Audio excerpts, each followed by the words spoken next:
नमस्कार दोस्तों।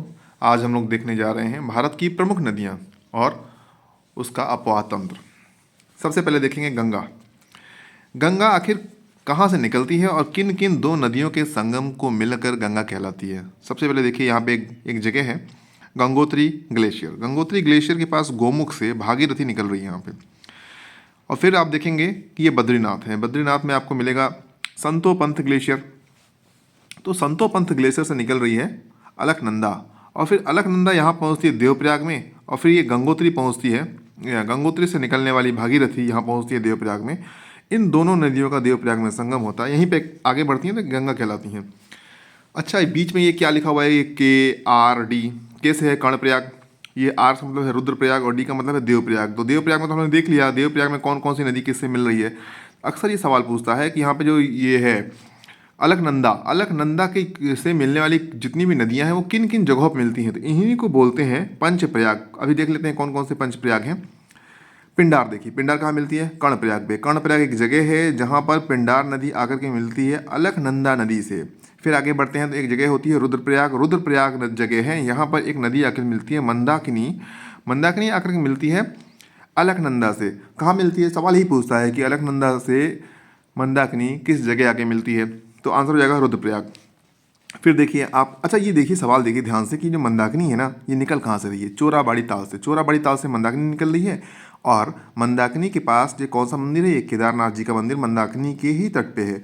और ये बद्रीनाथ वाला मंदिर कहाँ है, ये अलकनंदा के तट पे है। और ये गोमुख क्या है, गोमुख एक जगह है और जो गंगोत्री ग्लेशियर के पास है, वहाँ से निकलती है भागीरथी। अब जब भागीरथी आ रही होती है ना, तो रास्ते में एक जगह है टिहरी।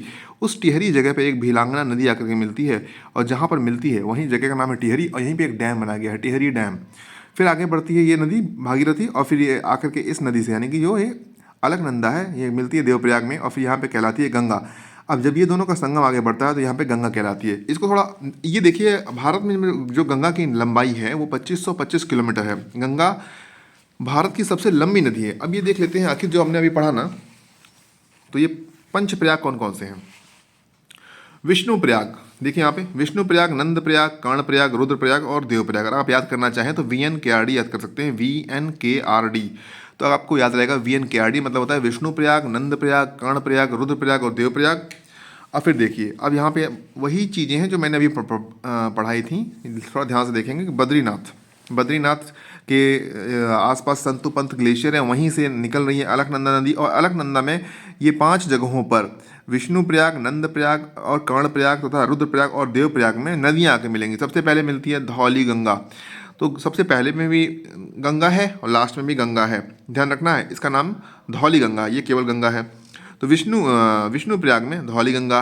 नंदाकिनी कहाँ के मिलती है, यन से नंदाकिनी और यन से नंदप्रयाग। तो ये तो बहुत ही आसान याद रहेगा।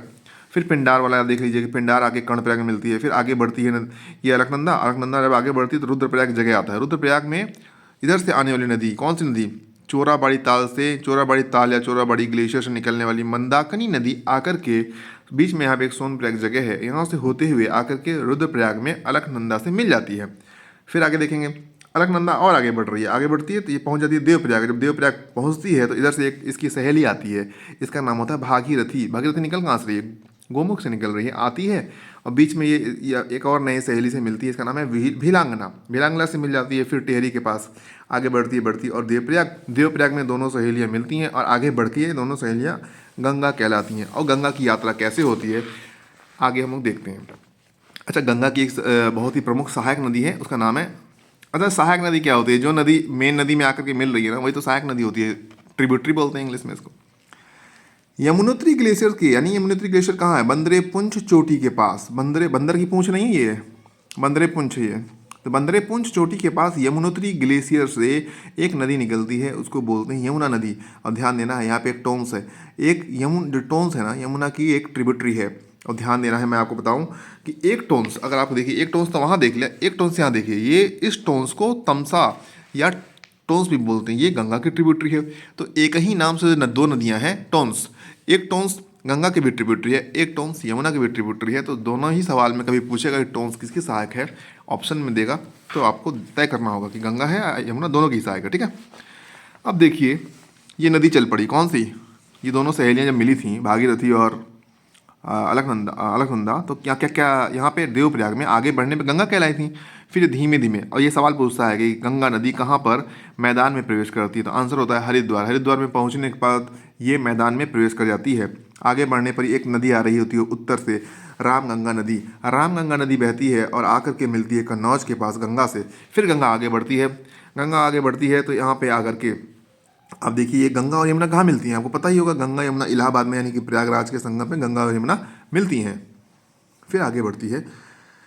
अच्छा, गंगा यमुना से तो मिल गई ना, तो यमुना की कौन कौन सी सहायक नदी हैं वो तो पहले देख लें, आगे तो बाद में बढ़ेंगे। आइए देखते हैं। देखिए यमुना ये आ रही है, कहाँ से आई।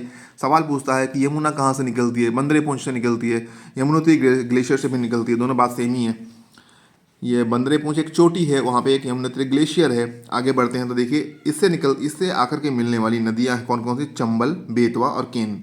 ये हमें भूलना नहीं चाहिए। कौन सा, चंबल नदी आकर के मिल जाती है, बेतवा भी मिल जाती है और केन भी मिल जाती है। किससे, यमुना से मिलती हैं। और दोआब क्या होती है, दो नदियों के बीच के क्षेत्र को दोआब बोलते हैं। गंगा ये है, यमुना ये है, इन दोनों के बीच का जो क्षेत्र है, ये जो शेडेड एरिया है, इसको बोलते हैं गंगा यमुना दोआब। और ध्यान देना है कि दोआब हमेशा उपजाऊ होता है। चलिए, चंबल नदी आती है, चंबल नदी से मिल जाती है। अब यहाँ आप देखेंगे कि चंबल की भी अपनी कई सहायक नदियाँ हैं, ट्रिब्यूटरी हैं।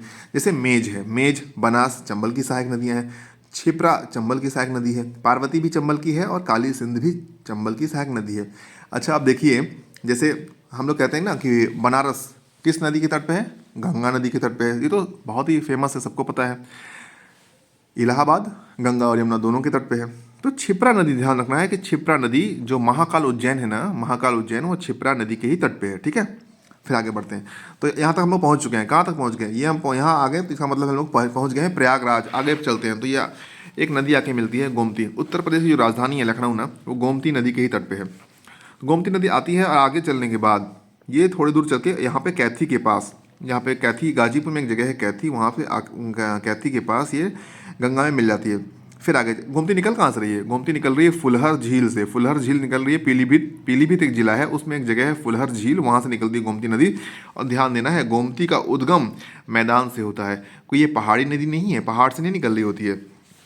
फिर आगे बढ़ती है नदी, तो यहाँ से दाहिने ओर से, अच्छा दाहिना और बायां क्या होता है नदी का, नदी देखिए इधर फ्लो कर रही है, तो आप भी इधर मुंह करके खड़े हो जाएंगे, तो आपका दाहिना आपका जो बायां हिस्सा होगा इधर होगा, बायां हाथ इधर रहेगा, तो ये लेफ्ट हैंड की ट्रिब्यूटरी रहेंगी। और आपका दाहिना हाथ इधर जाएगा, तो ये आपकी जितनी ट्रिब्यूटरी होंगी वो राइट हैंड की ट्रिब्यूटरी रहेंगी। तो ये तमसा कौन सी ट्रिब्यूटरी रहेगी, जाहिर सी बात है दाहिनी ट्रिब्यूटरी रहेगी, राइट हैंड वाली ट्रिब्यूटरी रहेगी, तो तमसा मिलेगी। फिर यहाँ पे एक नदी आएगी घाघरा मिलती है। फिर आगे चलेंगे तो यहाँ पे देखिए इन दोनों गोमती और घाघरा के बीच के मैदान को अवध का मैदान बोलते हैं। फिर आगे चलेंगे तो घाघरा और गंडक के बीच के मैदान को बोलते हैं पूर्वी उत्तर प्रदेश का मैदान। गंडक नदी आती है और यह गंडक, घाघरा के बाद जब गंडक आएगी उससे पहले ही एक साउथ से यानी कि दक्षिण की ओर से सोन नदी आकर के मिलती है। और सोन नदी आती है तो सोन नदी कहाँ से निकल रही है आपको बताएं, सोन नदी निकलती है अमरकंटक से निकलती है सोन नदी। और सोन नदी की एक सहायक नदी है, उसका नाम है रिहंद नदी। और रिहंद नदी पर एक डैम बनाया गया है, उस डैम का नाम है गोविंद बल्लभ पंत सागर। जब भी कहीं डैम बनता है तो डैम में एक बहुत सारा पानी इकट्ठा होता है, उस रिजर्वायर को ये लोग कृत्रिम झील का नाम दे देते हैं, तो उसी रिजर्वायर का नाम है गोविंद बल्लभ पंत सागर। और फिर जब ये रिहंद नदी मिलती है, फिर इस वाले इलाके को देखेंगे, इस वाले को बोलते हैं मगध का मैदान। फिर ये नदी आगे बढ़ती है, सोन नदी जाकर के गंगा से मिल जाती है। आगे चलने पे एक गंडक आती है, गंडक देखिए दो गंडक है, एक गंडक है एक बूढ़ी गंडक है, तो गंडक आके मिलती है। फिर आगे चल के थोड़ी देर पे बूढ़ी गंडक आकर मिलती है, ये सब गंगा से मिल रही हैं। फिर गंडक और बूढ़ी गंडक के बीच में जो उसको बोलते हैं बिहार या सारण का मैदान। फिर मिथिला का मैदान देखिए, बूढ़ी गंडक के आगे कोसी नदी आकर के मिलती है, कोसी नदी को बोलते हैं बंगाल का शोक। ठीक है, बहुत ही अपना मार्गों में परिवर्तन के कारण इसको बोलते हैं। बंगाल का शोक तो दामोदर को बोलते हैं ना, कोसी को बोलते हैं बिहार का शोक, ध्यान देना, यही कन्फ्यूजन नहीं होना चाहिए। आगे चलेंगे तो महानंदा आती है, महानंदा मिलती है। और फिर आगे चलते हैं तो फरक्का बैराज आता है। फरक्का एक ऐसी जगह है, फरक्का जगह पे इस नदी यानी गंगा दो हिस्से में टूट जाती है। कैसे कैसे, एक बैराज बनाया गया है यहाँ पे। एक तो वो नदी जो बांग्लादेश में प्रवेश कर जाती है, और दूसरी वो जो कलकत्ता से होते हुए आगे बढ़ रही होती है। कलकत्ता से होकर जो आगे बढ़ती है उसको बोलते हैं हुगली नदी। और जो इधर जाते हैं देखेंगे आप, इसको बोलते हैं पद्मा नदी। यानी कि सवाल पूछता है कि गंगा बांग्लादेश में प्रवेश करने के बाद क्या कहलाती है, जाहिर सी बात है आंसर होता है पद्मा। फिर आगे बढ़ती है। जैसे गंगा बांग्लादेश में प्रवेश करने के बाद पद्मा कहलाती है, ठीक उसी प्रकार ब्रह्मपुत्र नदी जो असम से होते हुए बहती है वो बांग्लादेश में प्रवेश करने के बाद जमुना कहलाती है। ये ज है या नहीं है, जमुना। तो ये गंग पद्मा मिलती है, जमुना मिलती है, आगे चल कर पद्मा कहलाती है। फिर आगे बढ़ने पे इससे एक दूसरी नदी आकर के मिलती है मेघना, और फिर ये आगे चल कर सुंदरबन का डेल्टा बनाती है और गिर जाती है कहाँ, बंगाल की खाड़ी में। और ये हुगली है। अच्छा ध्यान देना है, अगर आप लोग सोचेंगे तो ये हुगली है, हुगली है। ये बताइए दोस्त, हुबली क्या होता है? हुबली, हुबली, हुबली क्या है? अगर आप ध्यान से देखेंगे तो हुबली कर्नाटक में एक जगह है, और जैसे रेलवे के हेडक्वार्टर होते हैं ना, तो वो एक एक जो है दक्षिणी पश्चिमी रेलवे का हेडक्वार्टर है हुबली कर्नाटक में, ठीक है। तो नाम सुना सुना है, दोनों एक जैसा है, तो इसलिए यहाँ बता दिया। हुगली डेल्टा नहीं बनाती है और सीधे बंगाल की खाड़ी में गिर जाती है। जब भी आप कलकत्ता जाएं और कलकत्ता के हावड़ा ब्रिज से गुजरेंगे तो ध्यान से देखेंगे कि वो हुगली नदी पर ही है, ठीक है। तो अभी तक हम लोगों ने देख लिया कौन सी नदी, हम लोग ने देखा गंगा देख लिया और यमुना देख लिया। और फिर हम लोग देख लेते हैं गंगा की जो ये सहायक नदियां हैं इनके बारे में थोड़ी और जानकारी बहुत ही तेजी से देखेंगे। चलिए देख लेते हैं यहाँ पे। देखिए यूपी की सर्वाधिक लंबी नदी कौन है? यूपी की सर्वाधिक लंबी नदी कौन? गंगा नदी है। गंगा यूपी में 1450 किलोमीटर बहती है। वैसे तो हम अगर बात करते हैं गंगा 2525 किलोमीटर है, 2000 नहीं 2525 किलोमीटर लंबी नदी है, लेकिन उत्तर प्रदेश में कितना बहती है ये? 1450 किलोमीटर। कानपुर जो है गंगा के दाहिने तट पे है और वाराणसी बाएं तट पे। अच्छा वाराणसी बाएं तट पे है, याद कैसे रहेगा? अरे यार व से वाराणसी, व से बायां, ऐसे याद रहेगा। ये ब से वाराणसी, ब से बायां, ये आपको याद करना है। सवाल पूछता है कि कौन सी नदी के किस तट पे है। और ये संतोपंथ ग्लेशियर, ये तो आपका बहुत ही फेवरेट ग्लेशियर है, आप लोग मिल चुके हैं इससे। ग्लेशियर से आगे बढ़ते हैं, अलकनंदा नदी आती है। यहाँ पे मैंने आपको पंचप्रयाग बताए थे। कौन से प्रयाग हैं वो? पंचप्रयाग। का क्या नाम है उनका? VNKRD। वि से विष्णुप्रयाग, एन से नंदप्रयाग, के से कर्णप्रयाग, आर से रुद्रप्रयाग और डी से देवप्रयाग। देवप्रयाग में ये इसकी सहेली भागीरथी आकर के मिलती है। भागीरथी जब आगे बढ़ती है और देवप्रयाग में मिलती है तो ये हरिद्वार के पास जब ये मैदान में प्रवेश करती है तो देखिए हरिद्वार से मैदानी भाग में प्रवेश करती है, ठीक है।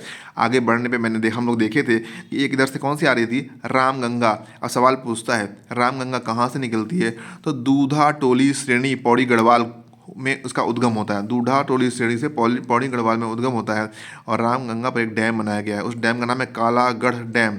सीधे सीधे सवाल पूछता है कि कालागढ़ बांध किस नदी पर है? तो आंसर है रामगंगा पे है। और आगे बढ़िए तो एक नदी मिलती है काली नदी। काली, अच्छा काली नदी का मतलब ये थोड़े काली पानी बहेगा उसमें, नहीं नहीं, नाम ही बस काली नदी है।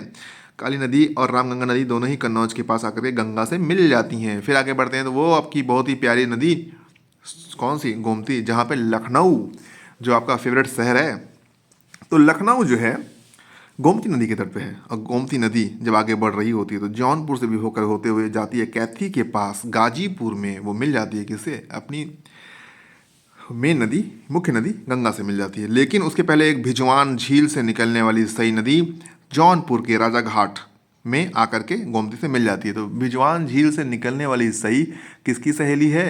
अरे ट्रिब्यूटरी है, मतलब किसकी ट्रिब्यूटरी है? वो गोमती की ट्रिब्यूटरी है सही। और भिजवान झील से निकलती है, यहाँ राजाघाट में मिल जाती है। आगे बढ़ते हैं कैथी के पास। अरे दोस्तों अभी यहाँ पहुँच गए, लेकिन अभी तो ये जगह है ये प्रयागराज, और प्रयागराज में आके मिलने वाली कौन सी है? बंदर की पूंछ से निकलने वाली कौन सी? अपनी प्यारी यमुना नदी। आ जाओ दोस्त, ये है बंदर की पूंछ। बंदर की पूंछ कुछ नहीं है भैया, एक चोटी है, पर्वत की चोटी है, उसी का नाम है बंदरे पुंछ। बंदर पुंछ जो भी बोल दीजिए, दोनों बात एक ही है। बंदर पुंछ चोटी के यमुनोत्री ग्लेशियर से, अच्छा चोटी पे जो पानी और पानी की नदियां हैं, बहुत बड़े बड़े ग्लेशियर हैं, उसी को हिमनद बोलते हैं हिंदी में। तो उस ग्लेशियर से निकलती है यमुना नदी। यमुना नदी आगे बढ़ती है तो सहारनपुर में से यूपी में प्रवेश करती है। सवाल ये पूछता है कि गंगा नदी उत्तर प्रदेश में किस जिले से प्रवेश करती है? आंसर होता है बिजनौर से। और ये सहारनपुर से यूपी में प्रवेश करती है। कौन सी? ये अपनी तो यमुना है ना, यमुना आगे बढ़ती है। यमुना आगे बढ़ती है और फिर यमुना उस इलाके से होकर के जहाँ पे कृष्णा खेला करते थे। कहाँ पे? कौन सा इलाका है वो? मथुरा का इलाका। वहाँ से होते हुए आगरा से होते हुए आगे बढ़ती है और इटावा के पास एक दूसरी इसकी ट्रिब्यूटरी आती है चंबल, और कौन सी? चंबल नदी आकर के मिल जाती है पंचनदा, वहाँ पे एक जगह है इटावा के पास, वहाँ पे आकर के मिलती है। और चंबल की भी अपनी अपनी कई सारी ट्रिब्यूटरियाँ हैं, मेज है, बनास है और छिप्रा है, पार्वती है और काली सिंध है। चंबल कहाँ से निकलती है दोस्त? चंबल निकलती है जनापाव की पहाड़ियों से। महू एमपी में एक जगह है महू, वहाँ पे पहाड़ियाँ हैं। जनापाव वड़ा पाव नहीं, जनापाव की पहाड़ियों से निकलती है कौन? छिप्रा ये चंबल।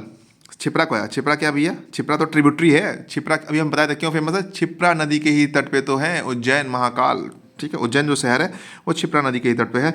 और आगे बढ़ती है तो हमीरपुर के पास दक्षिण से आने वाली एक नदी है, उसका नाम है बेतवा। बेतवा नदी मिल जाती है, ध्यान देना है। बेतवा की भी एक अपनी ट्रिब्यूटरी है, और सभी ट्रिब्यूटरी, जितनी ज़्यादा ट्रिब्यूटरी आपको याद रह जाए अच्छी बात है, बुरी बात बिल्कुल नहीं है। इसका नाम है धसान।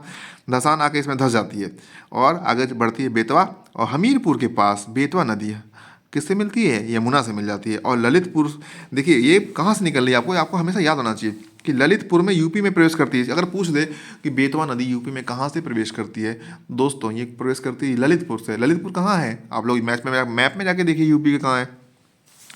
कुमरा गांव से उद्गम होता है किसका? ललितपुर में प्रवेश करने वाली किसका? बेतवा का। और किसका? कुमरा गांव से उद्गम होता है, रायसेन जिला एमपी। आगे चलिए, आगे एक आती है नदी, कौन सा? उसका नदी का नाम है केन नदी। केन नदी आती है, केन बांदा से प्रवेश करती है। तो केन बांदा से प्रवेश करती है, बेतवा ललितपुर से प्रवेश करती है, बांदा से प्रवेश करती है। निकलती कहाँ है? कैमूर पहाड़ियों से निकलने वाली केन भोजहा, यानी बांदा में एक जगह है भोजहा के समीप आकर के किससे मिल जाती है? यमुना से मिल जाती है। और आगे चल करके ये यमुना मिलती है प्रयागराज में आकर के किससे? अपनी गंगा मैया से मिलती है। फिर आगे बढ़ने पे कैथी हम लोग पहुँच गए थे, लेकिन कैथी पहुंचने से पहले ही प्रयागराज में एक जगह है सिरसा। सिरसा में प्रयागराज के पास ही एक नदी आकर के साउथ से मिल रही है, तर्माकुंड से निकलने वाली। तर्माकुंड कहाँ है भैया? कैमूर श्रेणी में ही है। कैमूर एक पर्वत श्रेणी है जो साउथ में है। तो कैमूर से निकलने वाली कौन सी? तर्माकुंड। कैमूर श्रेणी के तर्माकुंड से निकलने वाली टोन्स आकर के सिरसा में प्रयागराज में गंगा नदी से मिल जाती है। एक टोन्स आपको मैंने पहले याद दिलाया था ना, वो गंगा की भी ट्रिब्यूटरी है और यमुना की भी ट्रिब्यूटरी है, तो आपको कन्फ्यूजन नहीं लेना है। आगे बढ़ते हैं, कैथी से आगे चलिए। यहाँ पे चौसा के पास बक्सर, चौसा के पास बक्सर, ये कर्मनासा नदी आकर के मिल जाती है चौसा में। ठीक है, कर्मनासा नदी एक ट्रिब्यूटरी है किसकी? गंगा की। और कौन सी है? बाएं हाथ की, दाएं हाथ की? दाहिने हाथ की। ठीक है दोस्त, आगे देखिए। तो अब देखिए ये कौन सी नदी है? इस नदी का नाम क्या है? इस नदी का नाम है घाघरा। और घाघरा तो नदी तो है घाघरा, लेकिन कहाँ से निकल रही है दोस्त? देखा भैया, बताओ थी। घाघरा नदी मापचा चुंगो ग्लेशियर तिब्बत, मापचा चुंगो ग्लेशियर तिब्बत से निकलने वाली घाघरा नदी आती है। और सीतापुर के पास क्या जगह है? सीतापुर के बासरा में एक नदी इसकी दोस्त आके मिलती है। इसकी दोस्त किसकी दोस्त? घाघरा की दोस्त, उसका नाम है शारदा। कुमायूं हिमालय मिलाम ग्लेशियर, कुमायूं हिमालय के मिलाम ग्लेशियर से निकलने वाली शारदा। शारदा कहाँ से निकल रही है? मिलाम ग्लेशियर से। हर नदी या तो कहीं झील से निकलेगी, या कहीं ग्लेशियर से निकलेगी, या किसी पहाड़ी से निकलेगी। तीन ही बातें हो रही हैं यहाँ पे। तो ये निकल रही हैं शारदा जी, कहाँ से निकल रही हैं? मिलाम से। मिलाम से निकलती हैं और आकर के सीतापुर के पास, शारदा जी सीतापुर के पास बासरा में मिल जाती हैं किससे? घाघरा से। फिर थोड़ा आगे बढ़ने पे एक दूसरी नदी राप्ती नदी, राप्ती, राप्ती नदी के तट पे कौन सा शहर है? अरे आपका वही प्यारा शहर गोरखपुर। गोरखपुर से है राप्ती नदी। राप्ती नदी के तट पे गोरखपुर अवस्थित है। और रुकुमकोट नेपाल, नेपाल में एक जगह है रुकुमकोट, वहाँ से निकलती है कौन सी नदी? राप्ती नदी निकलती है और आकर के बरहज, यानी देवरिया में एक जगह है बरहज। राप्ती नदी देवरिया के बरहज में आकर के मिल जाती है किससे? घाघरा से मिलती है। और फिर आगे चल के छपरा से मिल जाती है घाघरा। ठीक है, तो एक बार और देख लेते हैं, कोई कंफ्यूजन नहीं होना चाहिए। घाघरा नदी यहाँ से निकली, कहाँ से निकली? मापचा चुंगो ग्लेशियर से निकली। घाघरा नदी सीधे आके मिल जाएगी, लेकिन सीधे मिलेगी इस रास्ते में तीन दो नदी मिली है। सो एक हेहर से आई, कौन? हेहर से जो मतलब नदी आ रही है उसका नाम है शारदा नदी। और जो इधर से आ रही है उसका नाम है राप्ती नदी। राप्ती के तट पे कौन है? गोरखपुर है। और शारदा निकली कहाँ से है? शारदा निकली मिलाम ग्लेशियर से। बस बात खत्म। छपरा में आकर के मिल जाती है। छपरा से आगे बढ़िए, छपरा से आगे बढ़ेंगे तो इधर से एक नदी मिलती है, उसका नाम है सोन नदी। सोन नदी मिल गई, आइए देखते हैं। सोन नदी, सोन नदी मिलेगी। सोन नदी अमरकंटक, सोन नदी अमरकंटक से निकलती है। सोन नदी सोनभद्र में प्रवेश करती है और निकास भी करती है। सवाल पूछता है सोन नदी यूपी में कहाँ से प्रवेश करती है? भाई दोस्त, नाम में सोन नदी है और प्रवेश भी सोनभद्र से कर रही है। बहुत ही सिंपल सवाल है। अब देखिए, गोविंद बल्लभ पंत सागर एक डैम बनाया गया है, वो रिहंद रिहंद उस डैम का नाम ही रिहंद डैम है, रिहंद बांध, रिहंद नदी पे बना है। ठीक है, तो ये उस डैम से बनने वाले जलाशय को गोविंद बल्लभ पंत सागर बोलते हैं। फिर ये नदी मिलने के बाद जाके मिल जाती है किससे? गंगा से। गंगा के पास, पटना के पास देखिए क्या हो रहा है। पटना के पास उत्तर से आ रही है कौन सी? बूढ़ी गंडक। नहीं दोस्त, बूढ़ी नहीं, बड़ी गंडक, ध्यान से पढ़ा करो ना। ये बड़ी गंडक है, बड़ी गंडक है, बड़ी गंडक आती है पटना के पास। आगे बढ़ती है तो फिर बूढ़ी गंडक है, देन कोसी है। कोसी किसका शोक है रे भैया? कोसी है पश्चिम बंगाल का? नहीं, पश्चिम बंगाल का दामोदर है नदी, पश्चिम बंगाल का शोक है। कोसी है बिहार का शोक। फिर महानंदा, महानंदा आती है। महानंदा के बाद फरक्का आता है। फरक्का, फरक्का एक जगह है जहाँ से गंगा नदी अपने दो भागों में टूट जाती है। जो फरक्का के पास से वह गंगा नदी जो बांग्लादेश में प्रवेश करने के बाद पद्मा कहलाती है, और जो टूट के इधर आती है उसको बोलते हैं हुगली, हुगली। और अजय और दामोदर क्या है? अजय और दामोदर हुगली की सहायक नदियाँ हैं। तो अभी तक हम लोगों ने क्या पढ़ा? अभी तक हम लोगों ने पढ़ा गंगा के बारे में। अब हम लोग पढ़ेंगे ब्रह्मपुत्र के बारे में।